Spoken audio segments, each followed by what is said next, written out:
ఎంత నల్లగా కనిపిస్తాయి అంటే డార్క్ సర్కిల్స్ వేరియేషన్ వెంటనే కనబడిపోతుంది. ఫేస్ అంతా చక్కగా ఫెయిర్ గా ఉంటారు. ఆ కళ్ళ చుట్టూ ఉన్న డార్క్ సర్కిల్స్ చాలా డ్యామేజ్ చేసేస్తూ ఉంటాయి బ్యూటీని.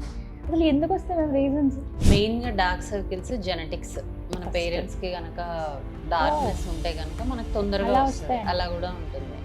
అండ్ ఇంకొకటి స్ట్రెస్, వైటమిన్ డెఫిషియన్సీస్. మెయిన్ గా ఇప్పుడు మనం తీసుకునే డైట్ లో అన్ని ప్రాపర్ గా లేవనుకోండి, ఐరన్ డెఫిషియన్సీ, B12. బాగా డార్క్ గా ఉన్నాయి అనుకోండి, పర్సన్ ఫెయిర్ ఉన్నారు బట్ సర్కిల్ లాగా ఇలా రౌండ్ గా ఫామ్ అయిపోయి బాగా డార్క్ గా కనిపిస్తాయి అనుకోండి. అలాంటి వాళ్ళకి ఎన్ని సిట్టింగ్స్ పడతాయి? ఫిల్లర్ అయితే ఒకటే సెషన్, వన్ సెషన్ లో అయిపోతుంది. అలా కాకుండా లేజర్స్, పీల్స్ అయితే కనుక మనము వాళ్ళ టాలరెన్స్ ని బట్టి నంబర్ ఆఫ్ సెషన్స్ ఉంటుంది. జనరల్ గా 6 to 8 సెషన్స్. ఏమైనా టిప్స్ చెప్పండి మ్యామ్ మా కోసం, అలాంటివి రాకుండా ఉండాలి. డార్క్ సర్కిల్స్ అంటే ఫస్ట్ ఆఫ్ ఆల్ మన స్క్రీన్, ఇప్పుడున్న సిచ్యువేషన్లో అయితే స్క్రీన్ ని చూడొచ్చు, బట్ ప్రొటెక్టివ్ గ్లాసెస్ యూజ్ చేయడము, తర్వాత కింద డైరెక్షన్లో ఇలా చూడకుండా ఉండడము, అదొకటి first thing. And proper sleep, ఇది అందరికీ తెలిసిన విషయం. నమస్తే అండి, వెల్కమ్ టు సుమన్ టీవీ. నేను గీతాంజలి. కళ్ళ చుట్టూ నల్లటి వలయాలతో ఇబ్బంది పడుతున్నారా? అసలు ఇవి ఎందుకు వచ్చాయి, ఎలా తగ్గుతాయని తెగ ఫీల్ అవుతున్నారా? అయితే మీకోసమే ఈ వీడియో. ప్రస్తుతం నేనున్నాను Keha skin and hair clinic లో. మనతో పాటు ఉన్నారు ప్రముఖ డర్మటాలజిస్ట్ డాక్టర్ దుర్గా కళ్యాణి గారు. వారితో మాట్లాడదాం. Hello ma'am. హాయ్ అండి. చెప్పానుగా, బ్లాక్ అంటే ఎంత నల్లగా కనిపిస్తాయి అంటే డార్క్ సర్కిల్స్ వేరియేషన్ వెంటనే కనబడిపోతుంది. ఫేస్ అంతా చక్కగా ఫెయిర్ గా ఉంటారు. ఆ కళ్ళ చుట్టూ ఉన్న డార్క్ సర్కిల్స్ చాలా డ్యామేజ్ చేసేస్తూ ఉంటాయి బ్యూటీని. అసలు ఎందుకు వస్తాయి మ్యామ్ రీజన్స్? డార్క్ సర్కిల్స్ మీరు అన్నట్టు ఇప్పుడు చాలా కామన్ అయిపోయింది. అంటే అందరికీ ఉంటుంది ఆల్మోస్ట్. ఏజ్ తో సంబంధం లేకుండా అసలు ఒకప్పుడు అంటే ఈ ఏజ్ వాళ్ళు అన్నట్టయినా ఉండేది, ఇప్పుడు చిన్న చిన్న పిల్లలకు కూడా ఎందుకండి? మెయిన్ గా డార్క్ సర్కిల్స్ జెనెటిక్స్. మన పేరెంట్స్ కి గనక డార్క్నెస్ ఉంటే గనక మనకు తొందరగా వస్తుంది, అలా కూడా ఉంటుంది. అండ్ ఇంకొకటి స్ట్రెస్, వైటమిన్ డెఫిషియన్సీస్. మెయిన్ గా ఇప్పుడు మనం తీసుకునే డైట్ లో అన్ని ప్రాపర్ గా లేవనుకోండి, ఐరన్ డెఫిషియన్సీ, B12, ఇది ఖచ్చితంగా అక్కడ రిఫ్లెక్ట్ అవుతుంది అనమాట. ఇంకొకటి ఏంటంటే ఎవరికైతే ఎటోపిక్ ఇండివిజువల్స్ అంటారు కదా, అంటే సీజనల్ ఎలర్జీస్ కానీ ఇట్లా ఉంటాయో వాళ్ళకి ఎప్పుడు ఐస్ కూడా డ్రై అయిపోయి ఇలా ఇలా ఇలా రబ్ చేస్తూ ఉంటారు అనమాట. సో వాళ్ళల్లో కూడా డార్క్ సర్కిల్స్ ఉంటాయి. ప్రాపర్ స్లీప్ లేకపోవడము, ఇదైతే అందరికి తెలిసిన విషయం, అందరూ ఫేస్ చేసేది. ఇంకొకటి స్క్రీన్. ఇప్పుడైతే స్క్రీన్ ఒకటి ఏంటంటే ఇలా ల్యాప్టాప్ పెట్టుకొని చేయడము అది డిఫరెంట్. ఫోన్ ఎవరైతే ఇలా కింద డైరెక్షన్ లో చూస్తూ ఉంటారో ఎక్కువసేపు, అప్పుడు వాళ్ళకి ఇక్కడ స్ట్రెయిన్ అయ్యే ఛాన్స్ ఉంటుంది. అప్పుడు డార్క్ సర్కిల్స్ ఫామ్ అవుతాయి. ఓకే, సో ఇలా చూడాలన్నమాట. ఇలా పెట్టుకుని చూడాలి, ఇలా చూడాలి. అలా ఎక్కువసేపు చూడలేం కాబట్టి, చూడలేరు కాబట్టి కష్టం, అందరూ ఇలాగే వెళ్ళిపోతారు. అవును. సో అది main reasons for dark circles. Proper nutrition maintain చేస్తూ మంచి నిద్రపోయి, అంటే ఒక గుడ్ జెనెటిక్స్ కూడా ఉంటే గనక డార్క్ సర్కిల్స్ రాకుండా ఉంటాయి. బట్ అవి ఒకేసారి వస్తాయా లేదా నెమ్మదిగా గ్రాడ్యువల్ గానే వస్తాయి? ఇప్పుడైతే మనం దానికి అటెన్షన్ ఇవ్వలేదు, అంటే కాజ్ ని ట్రీట్ చేసుకోలేదు. ఎందుకు వస్తున్నాయి? న్యూట్రిషనల్ డెఫిషియన్సీ ఉంది, ఐరన్ డెఫిషియన్సీతో వస్తున్నాయి. మనం దానికి రిలేటెడ్ ఫుడ్ తింటున్నామా, ఏం చేస్తున్నాం, అది కరెక్ట్ చేసుకోకపోతే ఇది గ్రాడ్యువల్ గా ఇంకా పెరిగిపోతూ ఉంటుంది. ఒక స్టేజ్ వచ్చిన తర్వాత, అంటే చాలా ఎక్కువైపోయింది అనుకోండి, అప్పుడు తగ్గించుకోవడం కష్టం. కానీ ట్రీట్ చేయడం అనేది ట్రీట్ చేసుకోవచ్చు.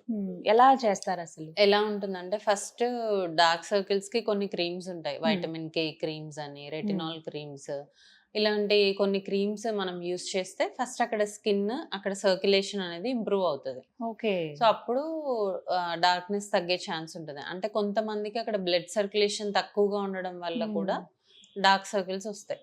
సో దాన్ని ఇంప్రూవ్ చేసుకోవడానికి క్రీమ్స్ ఇవ్వడం జరుగుతుంది. సో అదొకటి. ఎవరికైతే ఇంకా దాంతో ట్రీట్ అవ్వట్లేదు, అప్పుడు నెక్స్ట్ కెమికల్ పీల్స్, లేజర్స్ చేయడం జరుగుతుంది. ఈ లేజర్ ఏం చేస్తుంది అంటే స్కిన్ ని అక్కడ ఈవెన్ గా చేయడం, స్ట్రెచ్ చేస్తుంది అనమాట. సో స్కిన్ ని ఈవెన్ గా చేయడం, కొంచెం రింకిల్స్ ఉంటే తగ్గడము, అట్లాంటివి చేస్తాము. రింకిల్స్ కూడా తగ్గుతాయి. రింకిల్స్ కూడా తగ్గుతాయి. అంటే కొంతమందికి ఎలాంటి క్యారీ బ్యాగ్స్ లాగా వచ్చేస్తూ ఉంటాయి. అది పఫీనెస్ ఆఫ్ ద ఐస్, అది different thing. But dark circles ఉంటూ పఫీనెస్ ఉన్నా కూడా మనం ఈ లేజర్ చేయడం వల్ల తగ్గుతుంది. అండ్ దాంతో కూడా ట్రీట్ అవ్వదు కొంతమందికి, అప్పుడు మనం అండర్ ఐ ఫిల్లర్స్ చేయడం జరుగుతుంది. ఎందుకు అంటే మనకి యాజ్ వి ఏజ్, మనం ఏజ్ పెరుగుతున్న కొద్దీ మనకి ఫ్యాట్ అనేది అంతా కిందకి వెళ్ళిపోతుంది. ఓకే. అప్పుడు ఇక్కడ ఫ్యాట్ ఉండదు. సో ఇంకా లోపలికి వెళ్ళిపోతాయి అనమాట కళ్ళు. సో ఆ వాల్యూమ్ తగ్గిపోవడం వల్ల డార్క్ సర్కిల్స్ వస్తే అప్పుడు మనం ఆ వాల్యూమ్ రీప్లేస్మెంట్ ఫిల్లర్ తో చేస్తాం. అప్పుడు డార్క్ సర్కిల్స్ అనేవి తగ్గుతాయి. ఇప్పుడు బాగా డార్క్ గా ఉన్నాయి అనుకోండి, పర్సన్ ఫెయిర్ ఉన్నారు బట్ సర్కిల్స్ లాగా ఇలా రౌండ్ గా ఫామ్ అయిపోయి బాగా డార్క్ గా కనిపిస్తున్నాయి అనుకోండి, అలాంటి వాళ్ళకి ఎన్ని సిట్టింగ్స్ పడతాయి? ఫిల్లర్ అయితే ఒకటే సెషన్, వన్ ఓకే. సెషన్ లో అయిపోతుంది. అలా కాకుండా లేజర్స్, పీల్స్ అయితే గనక మనము వాళ్ళ టాలరెన్స్ ని బట్టి నంబర్ ఆఫ్ సెషన్స్ ఉంటాయి. జనరల్ గా 6 to 8 సెషన్స్ అనేవి పడతాయి. సో లైట్ గా ఉన్నాయి, ఇప్పుడిప్పుడే స్టార్ట్ అవుతున్నాయి అన్న అప్పుడు వాళ్ళకైతే క్రీమ్స్ సరిపోతాయి. క్రీమ్స్ చాలు. దాంతో పాటు కొన్ని లైఫ్ స్టైల్ చేంజెస్, మంచి ఫుడ్, నిద్ర, వాటర్ ఇంటేక్. చాలా మంది వాటర్ కూడా తీసుకోరు. సో అప్పుడు కూడా డిహైడ్రేషన్ చాలా సంకెనైస్ అనేది డిహైడ్రేషన్ లో ఎక్కువ చూస్తాం. సో హైడ్రేట్ చేసుకోవడము, మాయిశ్చరైజర్స్ ఏదైతే మనం చాలా మంది ఫేస్ కి అప్లై చేస్తారు, కళ్ళ చుట్టూ వదిలేస్తారు. సో అలా మాయిశ్చరైజ్ చేసుకోవడము, ఇట్లాంటివి చేయడం వల్ల, చిన్న చిన్న చేంజెస్ చేసుకోవడం వల్ల తొందరగా ట్రీట్ చేస్తాం. పర్టికులర్ గా ఫుడ్ అంటూ ఏమైనా ఉంటాయండి వీటికి? ఇలా ఎక్కువగా డార్క్ సర్కిల్స్ అనేది మనకి B12 అండ్ ఐరన్ డెఫిషియన్సీలో ఉంటుంది. సో కొంచెం ఎక్కువ green leafy vegetables, coloured foods తీసుకుంటే బాగుంటుంది. వాటి ద్వారా కూడా మనం వాటి ద్వారా కూడా ఇంప్రూవ్మెంట్ చూడొచ్చు. ఏదైనా కూడా ఈ రోజు చాలా మంది ఏం చెప్తారంటే, నేను 1 week నుంచి తింటున్నాను డాక్టర్ మంచి ఫుడ్, నాకు ఇంకా తగ్గట్లేదు అంటారు. 1 week 1 day కాదు, కంటిన్యూస్ గా మనం ఫాలో అయితే కనుక డెఫినెట్ గా రిజల్ట్స్ ఉంటాయి. సో రిజల్ట్స్ ఉంటాయి డెఫినెట్ గా అంటున్నారు. కొంచెం ఓపిక్ గా ఉండాలి మనం, ఎందుకంటే ఇప్పుడు మీరు అన్నట్టు మార్చాం కదా డైట్, ఇంకా తగ్గట్లేదు, దీనివల్ల యూజ్ లేదని మళ్ళీ నార్మల్ ఫుడ్ కి వెళ్ళిపోతుంటారు చాలా మంది. సో కన్సిస్టెన్సీ, మనం క్రీమ్ అయినా కూడా, ఇప్పుడు టాపికల్ క్రీమ్స్ అయినా కూడా స్టార్టింగ్ లో అదే ఇస్తాం. జస్ట్ 3-4 days వాడితే మనకేం రిజల్ట్స్ రావు. కాబట్టి కన్సిస్టెంట్ గా ఒక 1 to 2 months వాడితే మనం దాంతో పాటు సప్లిమెంట్స్ కూడా తీసుకుంటే రిజల్ట్స్ ఉంటాయి. ఇవి స్కిన్ టైప్ బట్టి కూడా ఉంటాయా? అలా స్కిన్ టైప్ అంటే డ్రై స్కిన్ వాళ్ళకి తొందరగా రింకిల్స్, ఫోల్డ్స్ వచ్చే ఛాన్స్ ఉంటుంది కాబట్టి వాళ్ళకి ఎక్కువగా కనిపిస్తాయి. ఓకే. ఆయిలీ స్కిన్ వాళ్ళకి కొంచెం మాస్క్ అయిపోతూ ఉంటుంది, హైడ్రేషన్ ఎక్కువ ఉంటది కాబట్టి మాస్క్ అయిపోతూ ఉంటుంది. సో జాగ్రత్తలు ముందుగానే తీసుకోవాలి. జస్ట్ క్రీమ్ తో తగ్గిపోవాలనుకుంటే స్టార్టింగ్ అనిపించినప్పుడు వెంటనే రావాలి. కొంచెం అడ్వాన్స్డ్ ఏంటంటే పీల్స్, లేజర్స్, ఇంకా ఎక్కువ ఉన్నాయి అంటే ఫిల్లర్స్. ఓకే, ఇవన్నీ మనకి కేహాలో అందుబాటులో. రైట్. సో ఏమైనా టిప్స్ చెప్పండి మ్యామ్ మా కోసం, అలాంటివి రాకుండా ఉండాలి డార్క్ సర్కిల్స్ అంటే. ఫస్ట్ ఆఫ్ ఆల్ మన స్క్రీన్, ఇప్పుడున్న సిచ్యువేషన్ లో అయితే స్క్రీన్ ని చూడొచ్చు, బట్ ప్రొటెక్టివ్ గ్లాసెస్ యూజ్ చేయడము, తర్వాత కింద డైరెక్షన్ లో ఇలా చూడకుండా ఉండడము, అదొకటి first thing. And proper sleep, ఇది అందరికీ తెలిసిన విషయమే. మంచి అంటే కంటిన్యూస్ స్లీప్ 6 to 8 hours ఉండేలాగా చూడాలి.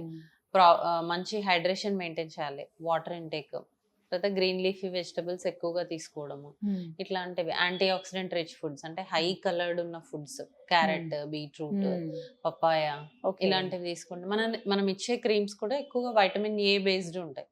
సో వైటమిన్ ఏ ఎందులో ఉంటది? Milk, meet, green leafy vegetables దీంట్లో ఉంటుంది. సో ఆ కైండ్ ఆఫ్ ఫుడ్స్ తీసుకుంటే తొందరగా ఇంప్రూవ్ అవుతుంది. ఓకే.